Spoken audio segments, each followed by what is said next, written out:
Trees that are not the default Minecraft trees do depend on style and also the type of tree and your goal. Minecraft is on a 3D plane, so let's think of this as if it were a 2D plane. It's difficult to create visuals of organic lines and structures when it's so pixelated. However, the idea is not to make a perfect line. Now, to look at this from a 3D plane, all you're adding is dimension. You still have the silhouette in proportions that you are trying to execute.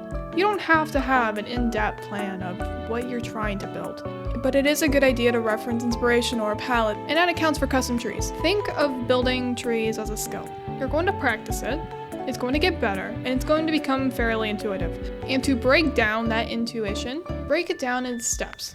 Sorry if it looks like a lot, but this is a complete breakdown of the steps that I took to build this tree. First step is to always think of your proportions. If you have a wider trunk, then you're going to have a bigger tree. And here I simply started with a 2x3 rectangular prism. And I started adding on to the height of that rectangular prism, because ultimately I know that I'm going to end up making a taller tree. Start adding on to the root system. Every tree needs structure. And since I have a decent visual of the tree that I'm going to build, I know to base the root system off of that reference. A design principle I like to use is to just make it look like a windmill. I found that it's a fun trick if you're trying to create the visual of organic lines in a game that can be so restrictive with shapes.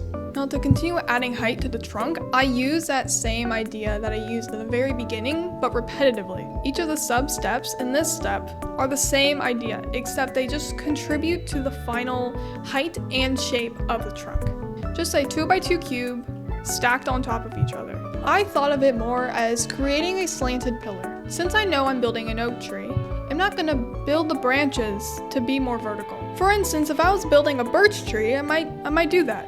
Now, to start the branches, I just created a simple slope, and I added more to the base of the branch to add more support.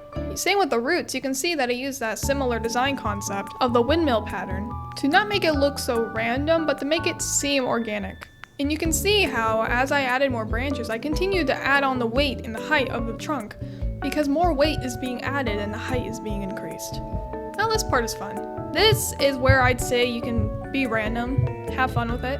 If you were to look at a real tree, you may notice there's a lot of smaller branches that make up that tree. It also helps to add fullness and more support to your canopy later on. If I was just trying to build a dead tree, I would just stop here. Now, there is something I like to add. You don't have to make a canopy very thick. You may notice that in these steps behind me, I make it very dense. And that is simply to create room for improvement. That's all this is. And if you want to go for a very airy look, you don't have to make it look dense. But for this tree in particular, I wanted to make it look very full. So that's what this is going to portray. Leaf! I started by simply covering a branch in leaf blocks. I did leave some branch revealing, just so the final branch doesn't look swallowed in leaf blocks. But from there, you can start to add more volume. And these two steps alone can be done repetitively. Here you can see I did just that. I just covered the branch with a layer of my chosen leaf block, and then went back and added more volume.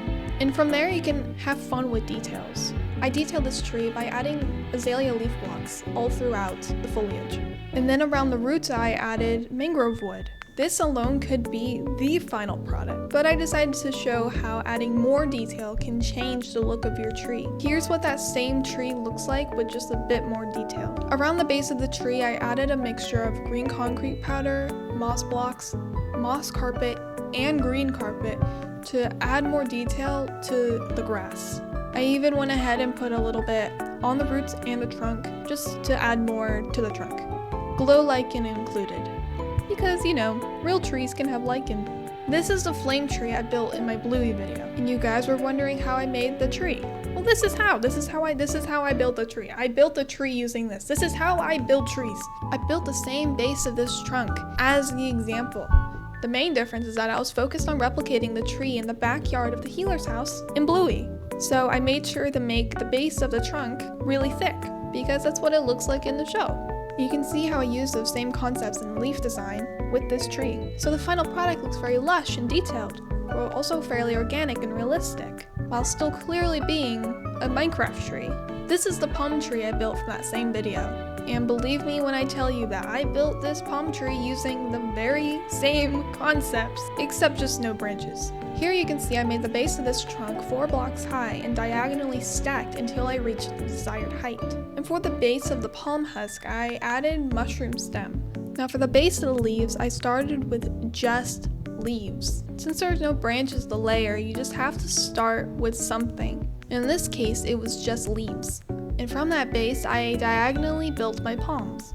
Since palms have a tendency to appear heavy, I tried to recreate that by adding length to each palm. And from there I went and added more volume. In hindsight, I could have layered more palms, but this is just an example. Underneath, I also added some more leaves to make it appear more full around the husk. The final details are just jungle trapdoors with jungle signs. That's it. I also used mangrove leaves and stripped jungle logs just for the palms to appear visually longer and for the color of the trunk to appear softer. Realistically, these steps can be used to build anything, not just trees. But when you break them down, it helps to visualize the process. On a final note, if you guys have seen any of my older content, you might have noticed that I use complementary shaders. And I haven't this whole video. So let me show you what they look like with shaders. Really aesthetically pleasing, isn't it? And here I just wanted to show that you don't need shaders to make something look good. It really is just an extra final detail. But thanks for watching. Leave a like and I hope I made custom trees a lot less intimidating. Bye bye!